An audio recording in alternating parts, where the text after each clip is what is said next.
العلم هو النور الهادي والمفتاح لكل الخير من يرد الله به خيرا.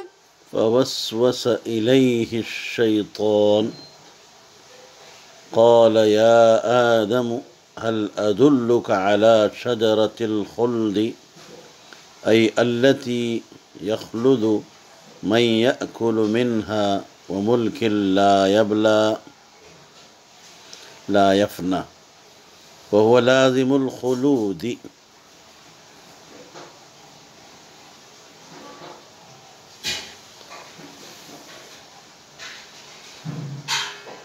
پھر ان کو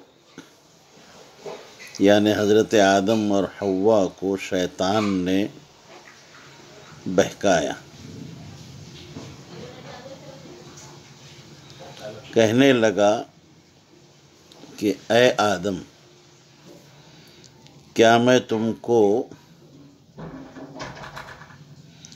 ہمیشگی کی خاصیت والا درخت بتلا دوں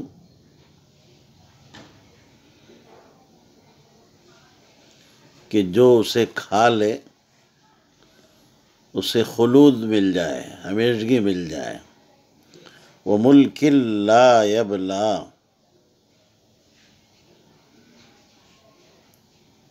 اور ایسی بادشاہی جس میں کبھی ضعف نہ آوے.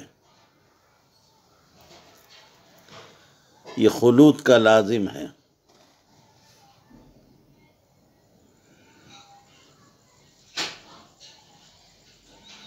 جی، شیطان نے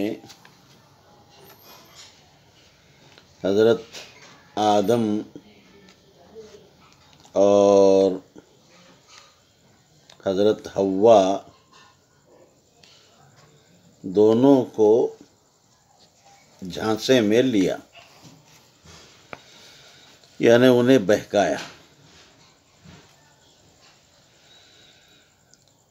اس آیت شریفہ میں سب سے پہلا سوال یہ پیدا ہو رہا ہے کہ جب اللہ تعالیٰ نے حضرت آدم اور حوا کو ایک خاص درخت کے کھانے بلکہ اس کے قریب جانے سے بھی منع فرما دیا تھا، اور مزید اس پر یہ تنبیہ فرما دی تھی کہ شیطان تمہارا دشمن ہے، اس سے دور رہنا، اس کے مکر و فریب سے بچتے رہنا، وہ کہیں تمہیں جنت سے نہ نکلوا دے. تو پھر اتنی واضح اور کھلی ہدایتوں کے باوجود ایک عالی شان پیغمبر شیطان کے فریب میں کیسے آ گئے؟ اور یہ کہ یہ تو کھلی نافرمانی ہوئی اور گناہ ہے. حضرت آدم علیہ السلام تو اللہ کے نبی ہیں، رسول ہیں، ان سے گناہ کیسے سرزد ہوا؟ جمہور علماء امت کا اس بات پر اتفاق ہے اور سبھی متفق ہیں کہ انبیاء علیہ السلام ہر صغیرہ اور کبیرہ گناہ سے محفوظ رہتے ہیں، معصوم ہوتے ہیں.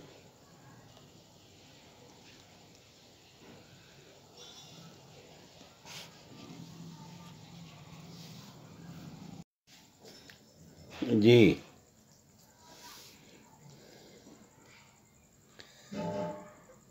اس طرح کے واقعات کا حاصل باتفاق امت یہ ہے کہ کسی غلط فہمی یا خطا و نسیان کی وجہ سے ان کا صدور ہو جاتا ہے. کوئی بھی پیغمبر عمدن قصدن یعنی جان بوجھ کر اللہ تعالیٰ کے کسی بھی حکم کی خلاف ورزی نہیں کرتا. ہاں، اجتہادی غلطی ہو جاتی ہے یا خطا و نسیان کی وجہ سے ایسا ہو جاتا ہے تو وہ قابل معافی ہوتی. اور اس طرح کی جو ہے غلطی کو اصطلاح شریعت میں گناہ نہیں کہا جا سکتا۔ اور مزید یہ بات یاد رکھیے کہ سہو و نسیان کی غلطی انبیاء کرام سے ایسے کاموں میں نہیں ہو سکتی جن کا تعلق تبلیغ، تعلیم اور تشریع سے ہو، بلکہ ان سے ذاتی افعال میں ایسا سہو و نسیان ہو سکتا ہے۔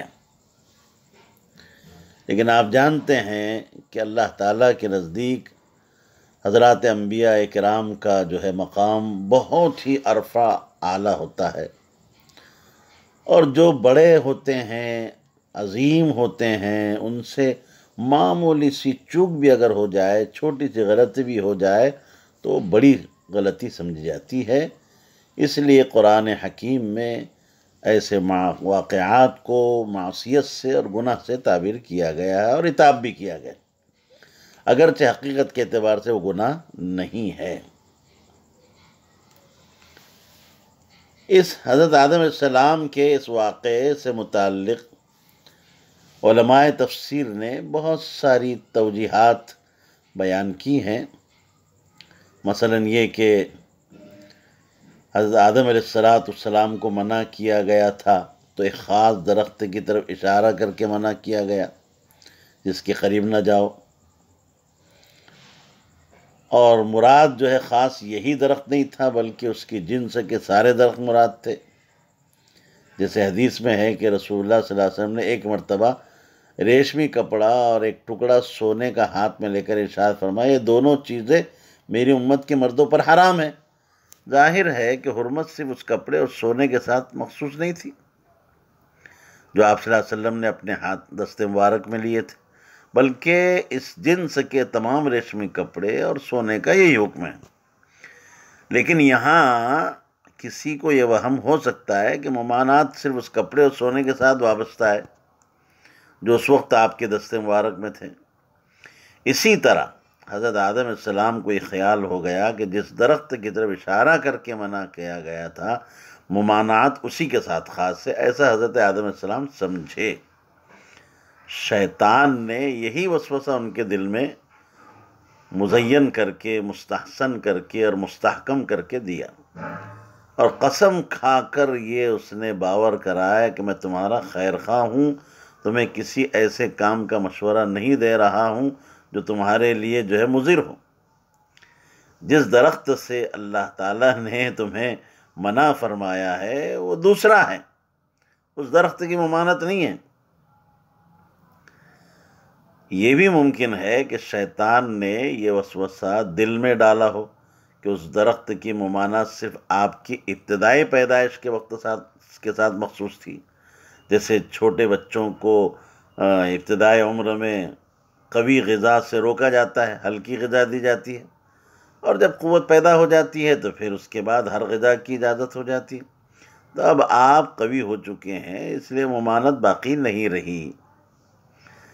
یہ بھی ممکن ہے کہ حضرت آدم علیہ السلام کو جس وقت شیطان نے اس درخت کے کھانے کے منافع بتلائے کہ اس کے کھانے سے ہمیشہ ہمیشہ کے لیے جنت کی نعمتوں میں رہنے کا اطمینان ہو جائے گا، اس وقت ان کو ممانعت یاد نہ رہی ہو جو ابتدائی آفرینش کے وقت اس درخت کے متعلق کی گئی تھی۔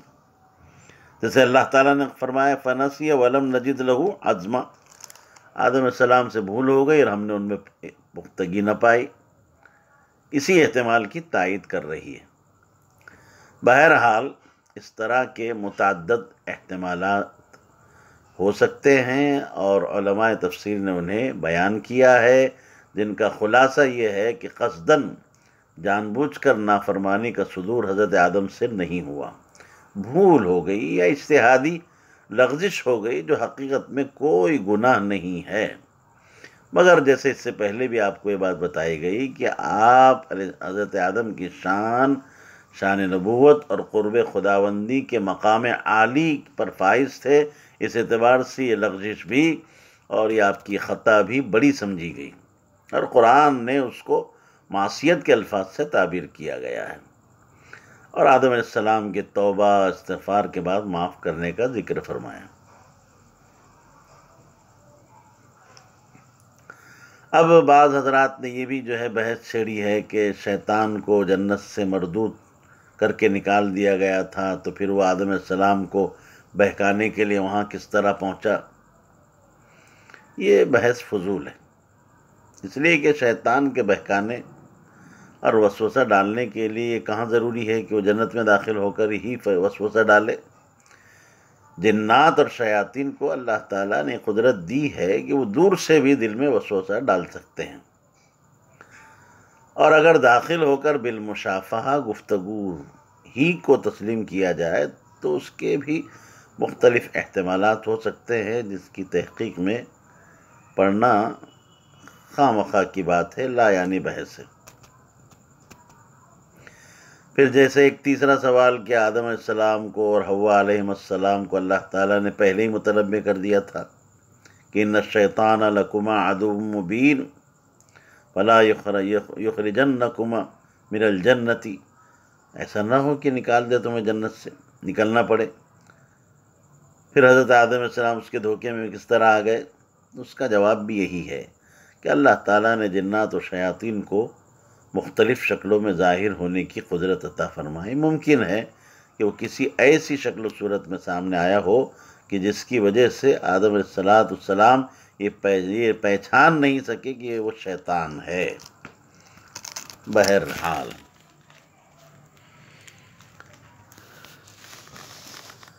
وملک لا یبنا لا یبلا ای لا یفنا وهو لازم الخلود،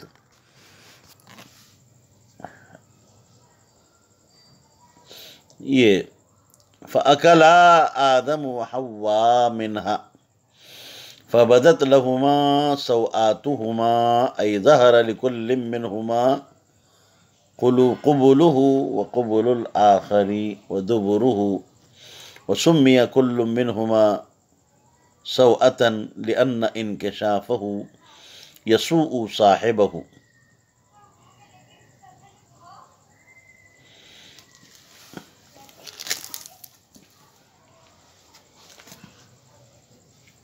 فَأَكَلَا، چنانچہ حضرت آدم اور حوا دونوں ہی نے اس درخت سے کھا لیا جس سے ممانعت ہوئی تھی، اور شیطان نے اس کو شجرۃ الخلد کہہ کر بہکایا تھا۔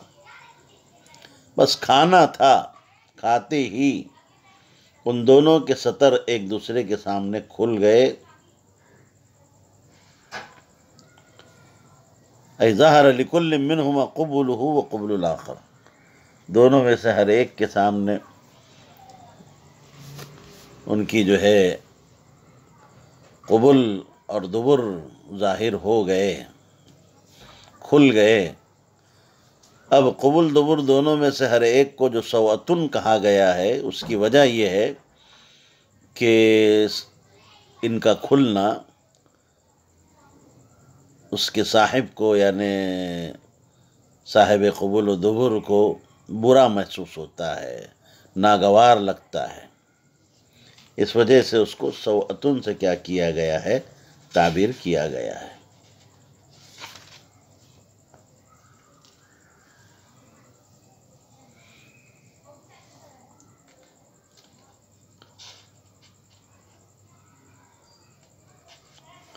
جی، حضرت آدم نے اور حضرت حوا نے جیسے ہی اس درخت کو، اس کے پھل کو یا پھول کو جو کھایا ہے، تو کھاتے ہی اس کا یہ جو ہے اثر ظاہر ہوا کہ دونوں ہی کی، یعنی حضرت آدم اور حوا کی ایک دوسرے کے سامنے جو ہے قبول و دبر ظاہر ہو گئی، کھل گئی۔ جنت کا جو نورانی لباس انہیں پہنایا گیا تھا اور عطا کیا گیا تھا، وہ جو ہے اتار دیا گیا۔ دیکھیے، اللہ تعالیٰ نے جو منع کیا تھا بہرحال حضرت آدم سے اجتہادی غلطی ہو گئی یا خطا نسیان ہو گئی، جس کا اثر یہ ظاہر ہوا کہ جنتی لباس کو اتار دیا گیا۔ مفسر نے یہاں فرمایا کہ سوآتہما سوءتن، اگلی پچھلی شرمگاہ کو اس لیے کہا جاتا ہے کہ اس کا کھلنا صاحب شرمگاہ کو جو ہے ناگوار محسوس ہوتا ہے، برا لگتا ہے، اس وجہ سے انہیں سوءتن کہا گیا۔ وَطَفِقَا يَخْصِفَانِ عَلَيْهِمَا مِنْ وَرَقِ الْجَنَّةِ،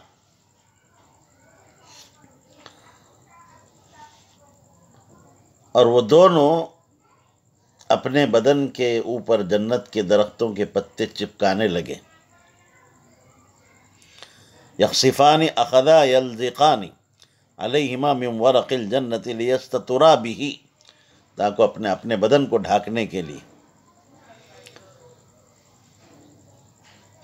وعصى آدم ربه فغوى،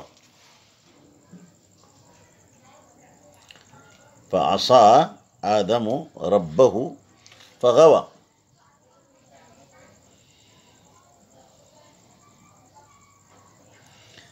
آدم علیہ السلام سے اپنے رب کا قصور ہو گیا اور غلطی میں پڑ گئے، جنت میں ہمیشہ رہنے کا مقصد حاصل کرنے کے سلسلے میں غلطی میں پڑ گئے۔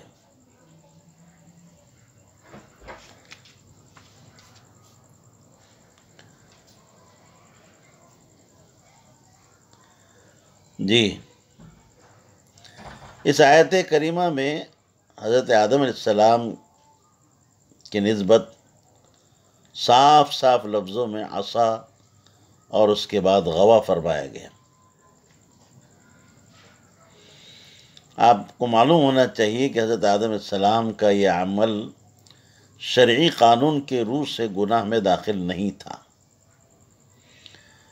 تاہم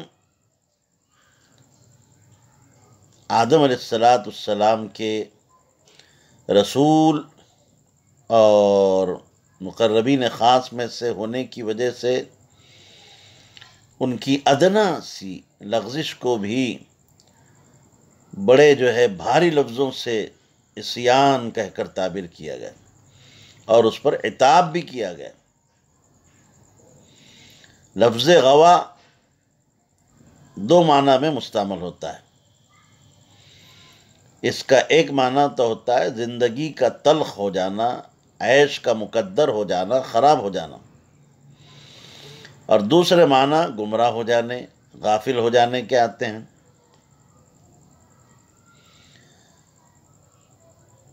علامہ قشیری اور علامہ قرطبی وغیرہ نے اس جگہ لفظ غوا کے پہلے معنی بیان کیے ہیں اور اس کو اختیار کیا ہے۔ مراد یہ ہے کہ حضرت آدم علیہ السلام کو جو عیش جنت میں حاصل تھا وہ باقی نہ رہا، اب زندگی کیا ہو گئی؟ تلخ ہو گئی۔ قاضی ابو بکر بن عربی نے اپنی جو ہے اہم کتاب احکام القرآن میں اس آیت کریمہ کے ذیل میں جو الفاظ عصا وغیرہ آدم علیہ السلام کے بارے میں اللہ نے ذکر فرمائے ہیں، انہوں نے ایک بہت ہی اہم بات ارشاد فرمائی ہے، وہ یہ ہے کہ ہم میں سے کسی کے لیے آج یہ جائز نہیں ہے کہ ہم آدم علیہ السلام کی طرف لفظ انسیان کو منسوب کریں، بجز اس کے کہ قرآن کی اس آیت یا کسی حدیث سے نبوی کے ضمن میں آیا ہو تو بیان کرے، لیکن یہ کہ اپنے طرف سے یہ لفظ منسوب کرنا ہمارے اپنے قریبی آباء و اجداد کے لیے بھی جائز نہیں۔ پھر ہمارے سب سے پہلے باپ جو ہر حیثیت سے ہمارے تمام آباء سے مقدم، اعظم اور اکرم ہیں اور اللہ تعالیٰ کے معزز مقدس پیغمبر ہیں، جن کا عذر عند اللہ مقبول بھی ہے اور معافی کا اعلان بھی ہو چکا ہے، ان کے لیے تو کسی حال میں بھی جائز نہیں ہے۔ علامہ قشیری رحمۃ اللہ علیہ نے فرمایا کہ اس لفظ کی وجہ سے حضرت آدم علیہ السلام کو عاصی اور غاوی کہنا بالکل جائز نہیں، اور قرآن کریم میں جہاں کہیں کسی نبی یا رسول کے بارے میں ایسے الفاظ آئے ہیں، یقین جانیے یا تو خلاف اولا امور ہیں یا نبوت سے پہلے کے ہیں۔ اس لیے قرآن آیات قرآنیہ کے ذیل میں ضمن میں روایات حدیث تو ان کا تذکرہ درست ہے، لیکن اپنی طرف سے ان کی شان میں ایسے الفاظ استعمال کرنے کی ہرگز اجازت نہیں ہے۔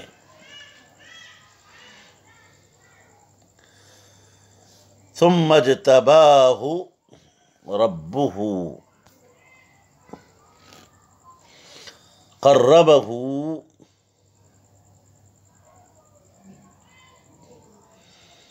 فتاب علیہ قبل توبتہ ہداہ الی المداومۃ علی التوبۃ۔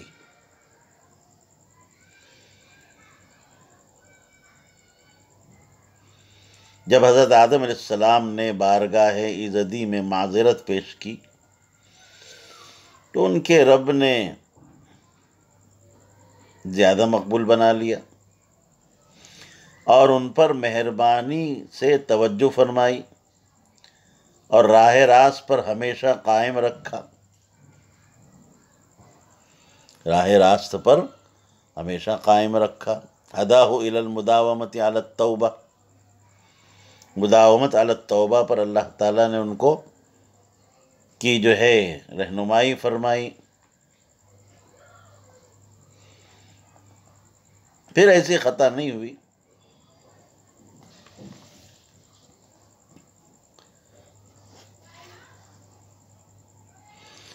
قال اهبطا ای آدم و حوا بما اشتملتما علیہ من ذریتکما منها من الجنة جميعا بعضكم بعض الذریة لبعض عدو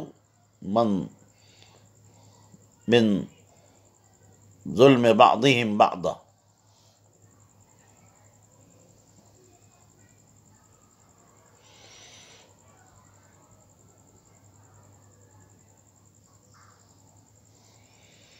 جی،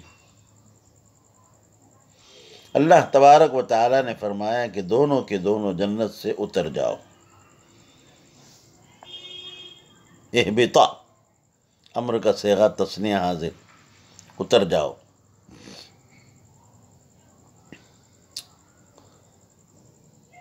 بما اشتملتما علیہ من ذریتکما، تمہاری اس ذریت کے ساتھ جو تم دونوں پر جو ہے وہ مشتمل ہے جنت سے، جمیعاً سب کے سب، بعضکم لبعض عدو،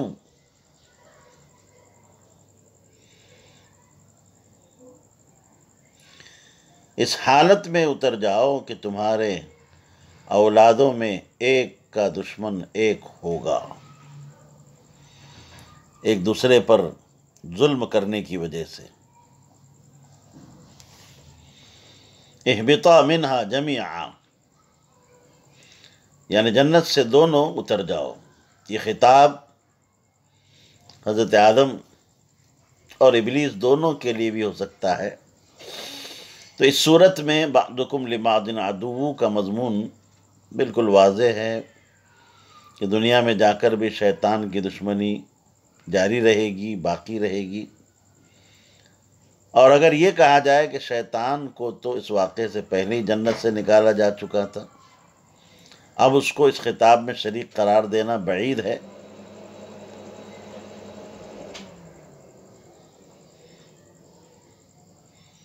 تو دوسرا احتمال یہ بھی ہے کہ خطاب آدم اور حوا علیہم السلام دونوں کو ہو۔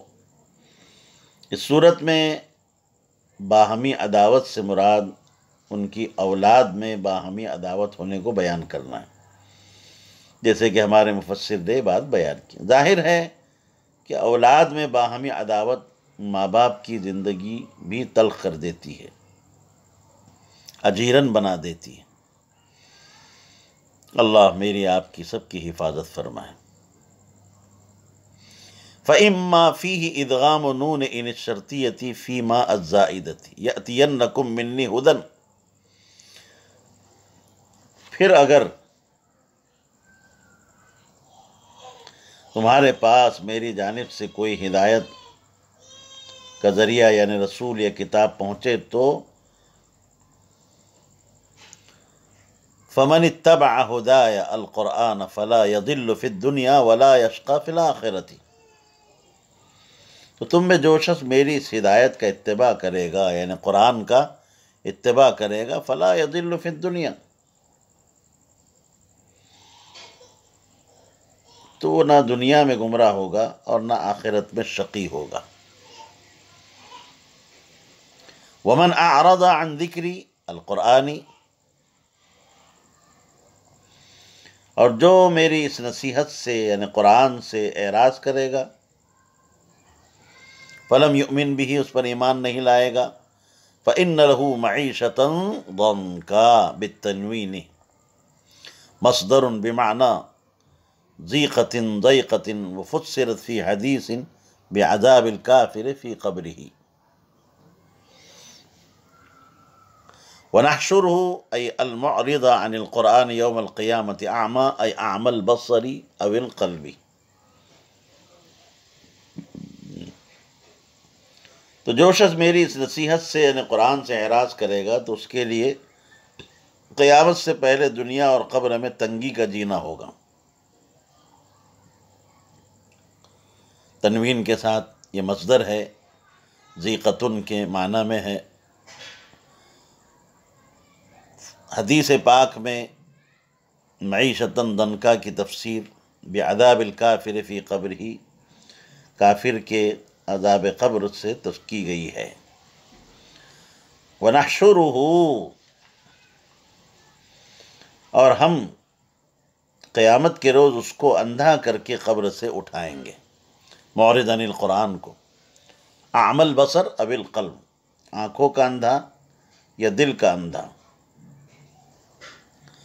قال رب لم حشرتنی اعمی وقد كنت بصیرا فی الدنیا وعند البعث، تو وہ تعجب سے کہے گا اے میرے رب آپ نے مجھ کو اندھا کر کے کیوں اٹھایا ہے، میں تو دنیا میں آنکھوں والا تھا، مجھ سے ایسی کیا خطا ہو گئی۔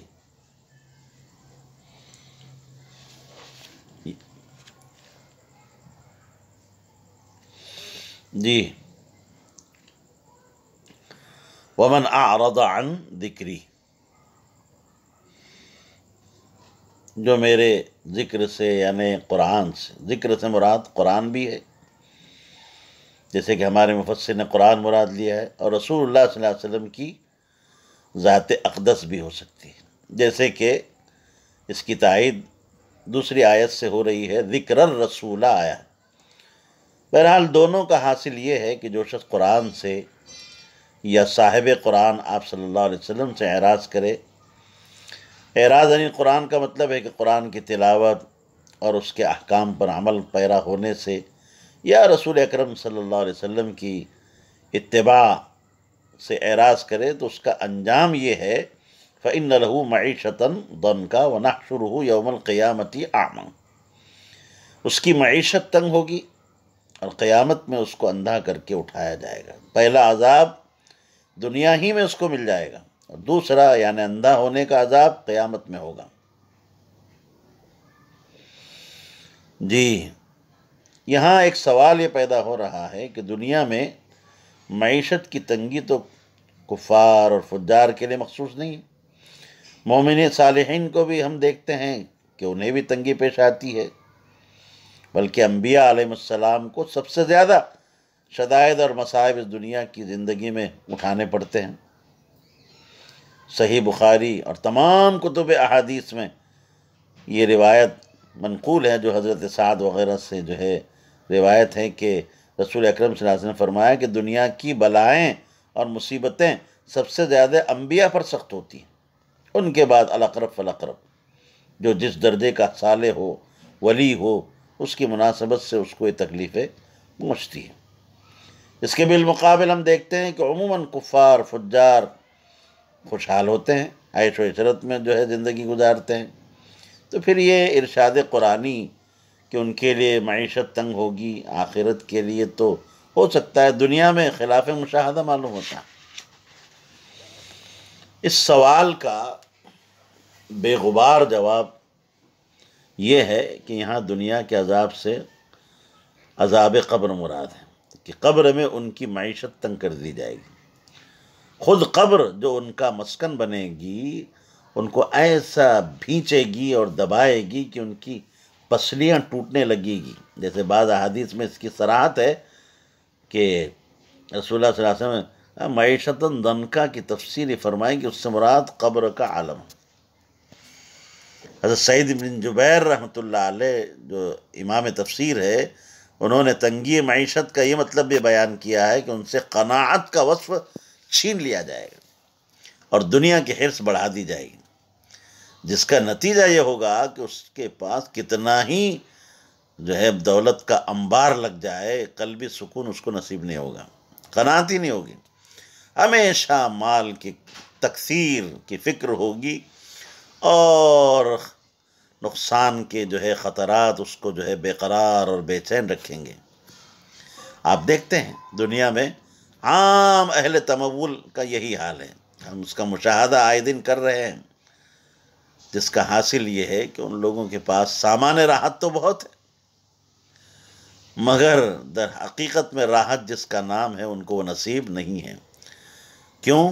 اس لیے کہ وہ قلب کے سکون اور اطمینان کے بغیر حاصل نہیں ہوتی. اللہ میری آپ کی حفاظت فرمائے. السلام عليكم. لا تنسوا الاعجاب بالفيديو والاشتراك في القناة تشجيعا لنا لنستمر بنشر المزيد إن شاء الله.